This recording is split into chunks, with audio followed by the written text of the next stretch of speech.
And it's a very good morning to the Gelding on another day, race day in Melbourne, where Armageddon's been predicted. Gelding, what can we make of all of that today?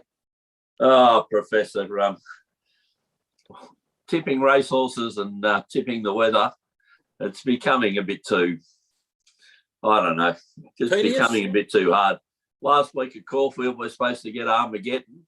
So we work on a heavy track and patterns like, that, and it turns out a lovely day. But, apart from a bit of wind and watching the news last night, excuse me, Professor, waiting for the weather, and we're going to get thunderstorms and we're going to get on a wind and everything. We're on a track at Moonee Valley that hasn't raced for 4.5 months, with some new racing grass put down. And then on top of that, we're going to get thunderstorms. And I'm looking at outside, I see nothing but beautiful blue sky, Professor. Well, and no wind. Yeah, it's blue sky here as well, Gelding. It caused me to... Give us your weather tip, Professor. Before we start the racing program, can you just give us a bit of a weather prediction? Let's pick the weather. Gelding, it caused me to take a look at the Bureau's radar images. There's a very big storm coming this way, but it's currently at the South Australian border. Now, it'd have to be going at something like 100 kilometres an hour to get here by 2 p.m. So I don't think the storm front is moving that quickly. So I would imagine that at least till later in the afternoon, we're safe from the rain. So, Professor, based on the Professor's weather report, we will work on not getting rain until maybe the later races at 5:40. And there's another one, Professor. Can you tell me why the races are starting at 1:45 and finishing at 6:20 during winter? To fit in with a TV schedule, I would expect, Gelding, because there's Pakenham races today and they start at 12:15. So the races can't start at 12:15, can they? Well, no. Well, actually, I've got the first at Pakenham at 11:50, Professor. Sorry, and you're right. You're right, Gelding. And the last one at 4:46. Yes, you're quite right, Gelding. So why a difference? Oh, I don't know. Racing, mate. You just can't say anything. Well, that's racing, Gelding. That's racing. That's now the track at the current time is a soft 5, Gelding. With this wind around, that could get back to a good 4. Spot on, Professor. Could be anything. And if the rain comes, it could be a soft 8, a heavy 8, or a soft 7. I don't know. The rail's out 3 metres, Gelding. How have you found the break from racing in Victoria during the week? I thought it was totally boring. I had nothing particularly to distract me from work.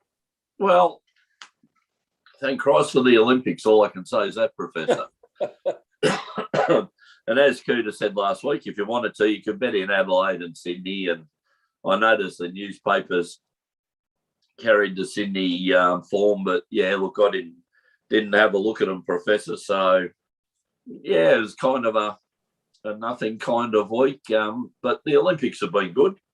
So we're doing a lot better than I thought we would. Yeah, look, I don't know about this week's break. Okay, the jockeys didn't race, but they still did track work in the morning, I presume. Trainers were still there. The horses needed to be fed and worked and so forth to be fit to race today. 9 races today, 9 at Pakenham. They're racing at Sandown tomorrow, and I think in the Bush meeting they got 10 races on. So they seem to have plenty of horses to be ready to race, Professor. So was it a break or was it just no racing? Like you could punt if you wanted to, in other jurisdictions. Yeah, too much like hard work, Gelding. I don't know, Professor. All right, Gelding. Other jurisdictions have breaks, Professor, and I believe it, but they have seasons. So the horses go out for spells and, things like that. So there is no track work. Yeah. Yeah, they're on the farm, but yeah, anyway. All right, Gelding, the rail's out 3 metres, so I would imagine that the inside would be the better going at Moonee Valley. And what are your 2 top tips for today's racing? Yes, Professor, as I said off air to you, a bit worried with the track. Normally sometimes it doesn't slow down properly. That takes a couple of meetings. Haven't raced there for 4.5 months. So I'm looking for horses basically on pace, Professor, and while the weather's good, make the most of the track. Look, going race 1, number 1, Jigsaw is the bet of the day. A bit short at the moment at $1.65, Professor. Hopefully it'll get out a bit later when the margins close out, round about the $1.80 to maybe hopefully dollar for dollar. But this time of year, this is a horse that ran in the Blue Diamond. Has got this little bit of class. I think it'll be a stakes horse. Anderson and Zara. Zara rides Moonee Valley well. Has 60. I think a shorty, but might get us away to a good start for the Parlays, Professor, in race 1, number 1, Jigsaw. My second tip. Just before you go on, Gelding, my thoughts to the punters for a little bit of value is perhaps if they have a look at a Quinella and look at horse 4 Direct. Yep, Lloyd Callowell and Joe Bowditch, round about the 550. Why do you like it, Professor? It's yet to win. Yeah, it's yet to win, but it was 3rd in the Silver Slipper.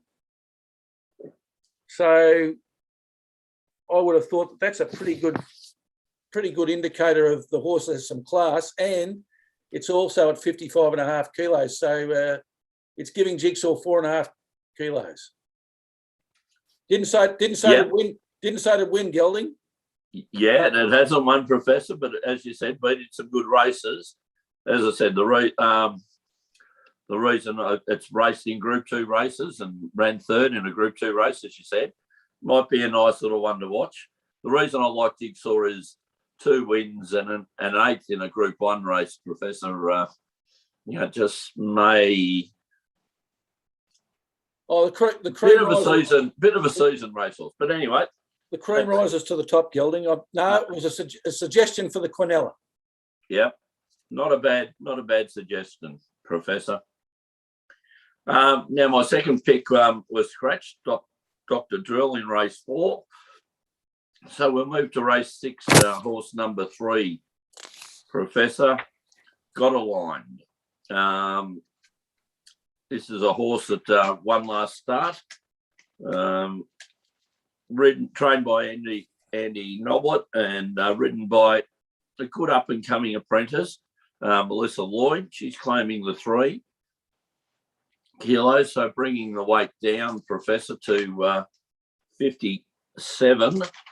And if we just go to its last win was at Sandown Hillside, where Melissa rode it again.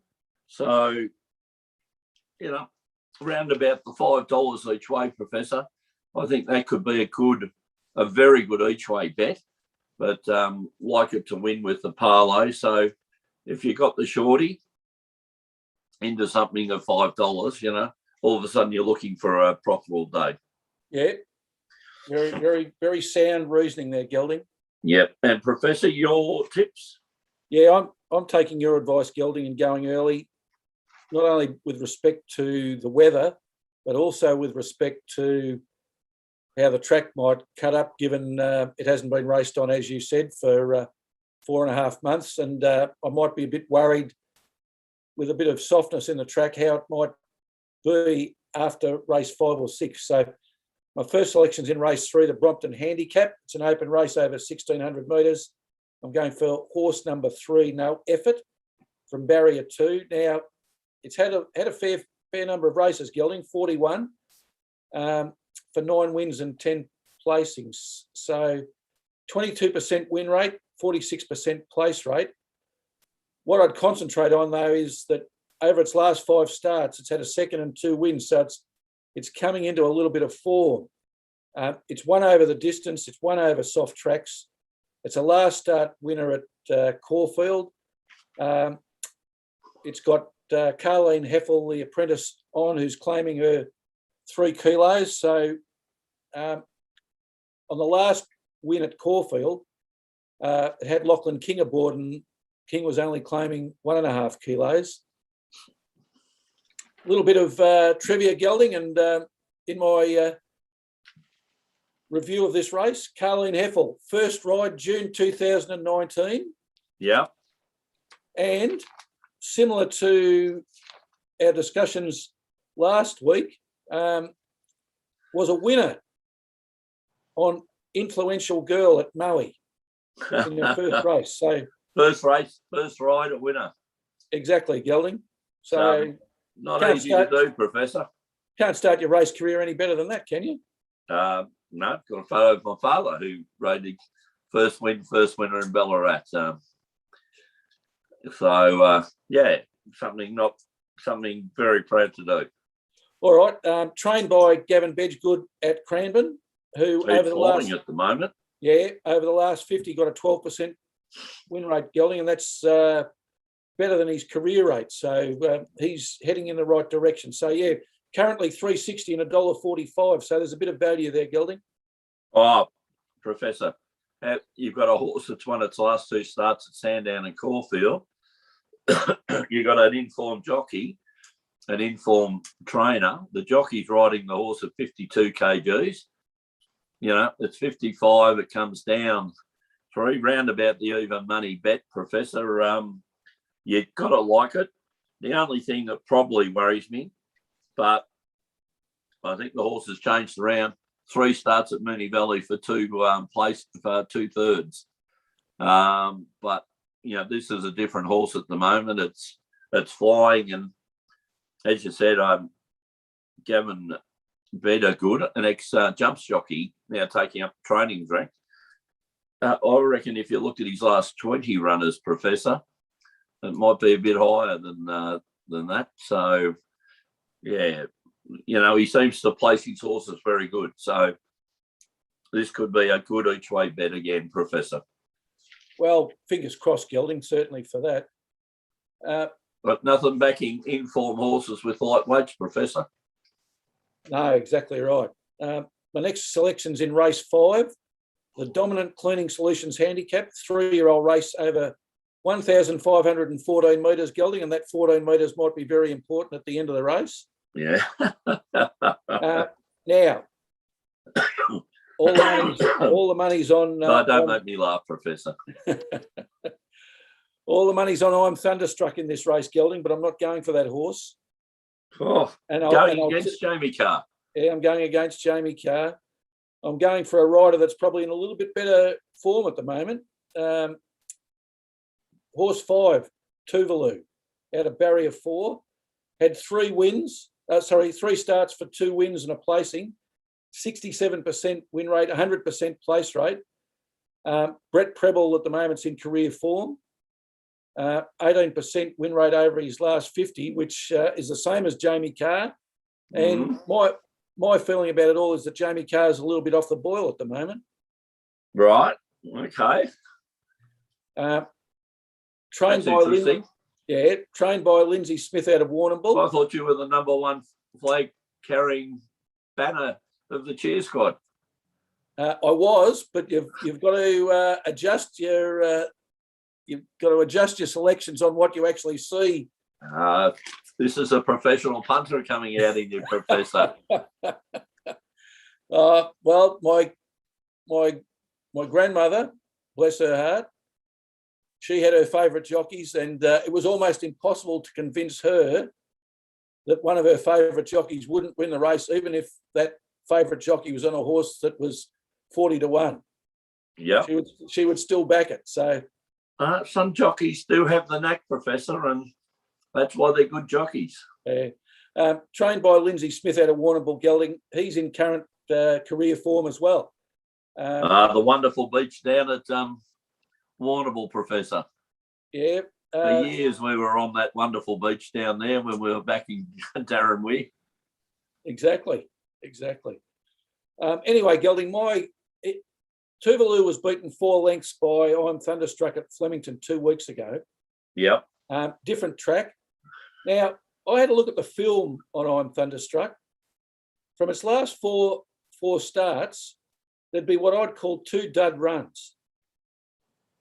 Yeah, they were dud runs. Yep. The horse found nothing in the straight. If it had have run like the two races that it won in, it should have had 4 wins on the trot. Now, the other thing is I don't like about it, it gets back in its races. It doesn't start well. I reckon that's the key today, Professor. It doesn't start well, and over 1,500 metres or 1,514 metres, it might be in a bit of trouble on the tight Moonee Valley track. The other thing I didn't like about it is that it takes a long time to wind up, Gelding. It used all the straight at Caulfield and Flemington in its 2 wins, and we know how short the straight is at Moonee Valley. If it's doing the same thing on the corner at Moonee Valley, it's going to run out of room. I like all the arguments, Professor. I do it. But you're going against our favourite. And I'm Thunderstruck after an AC/DC song. It is just the second coming of Jesus. I'm Thunderstruck, isn't it? Everyone's on it. But Professor, I like the reasoning and the odds on your horse, Professor. Currently showing $3.80 and $1.35, Gelding. Well, as you know, an each way bet. Yeah, for a horse that's going to be one that's up there on pace, we hope. Preble's one who can put it there. So yeah, I watched its last 4 runs, Gelding. Tuvalu's always on pace. Yeah, so it's going to be in front of I'm Thunderstruck. Yeah, and as you said, coming around that turn.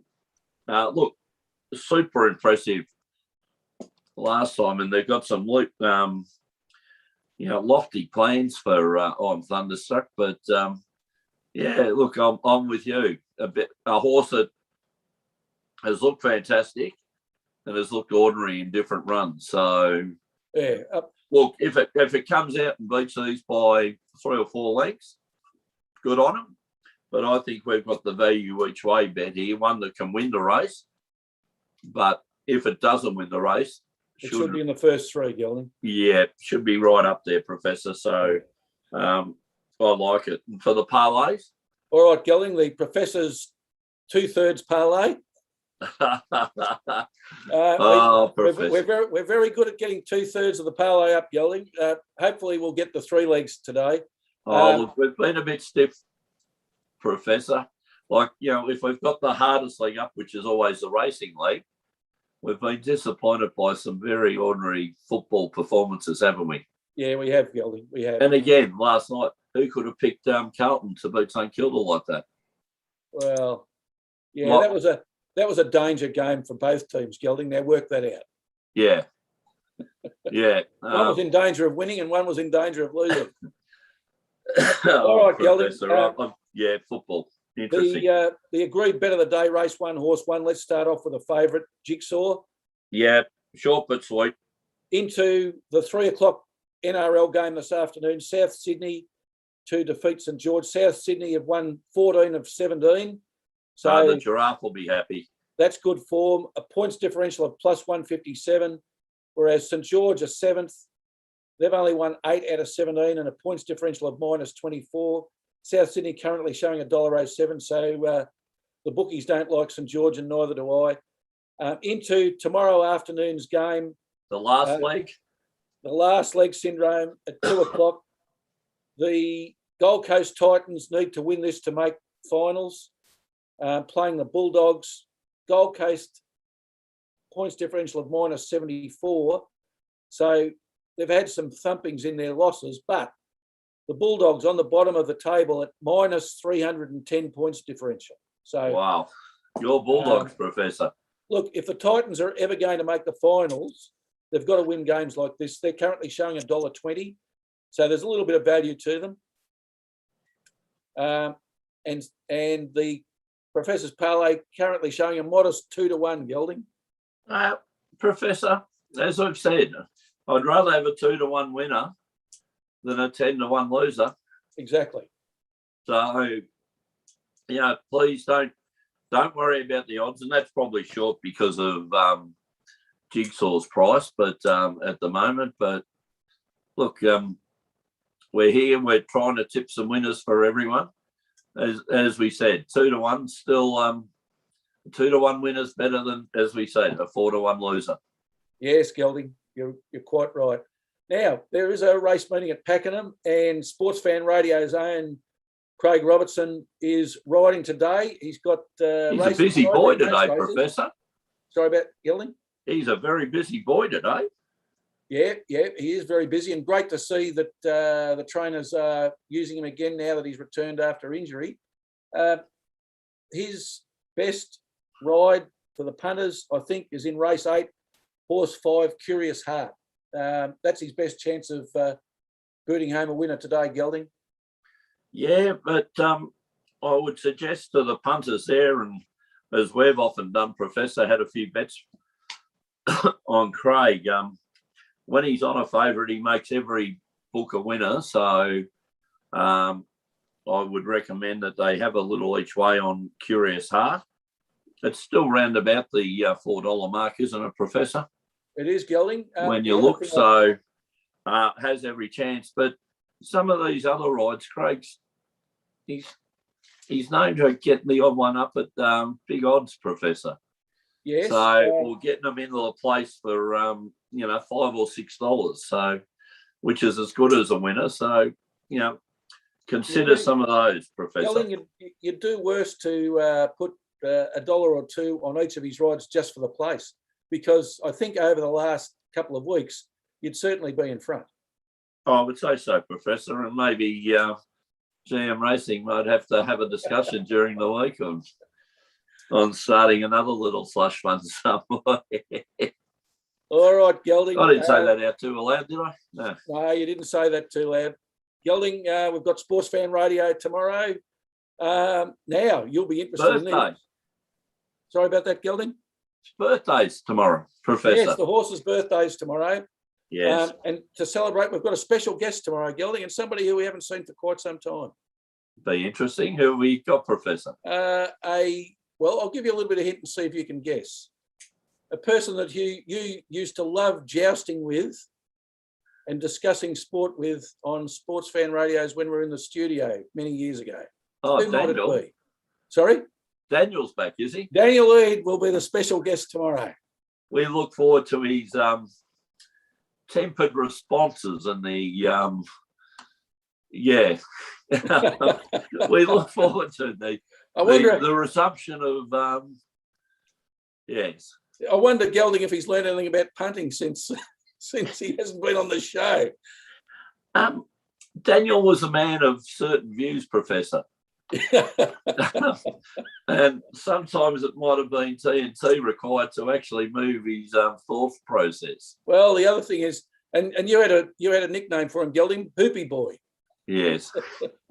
I don't know whether he's got as bigger interest in basketball as he did, but look, we'll find that out tomorrow. Should be a very interesting discussion with him at midday tomorrow on Sports Fan Radio. Looking forward to the continuing of the jousting, Professor. All right, Gelding. Sorry, Gelding. Have you got the jousting sticks ready? Well, no, I'll get them out of the cupboard. They've got dust all over them. Oh, okay. Polish them up. All right, Gelding. Until next Saturday, it's good luck. And good punting.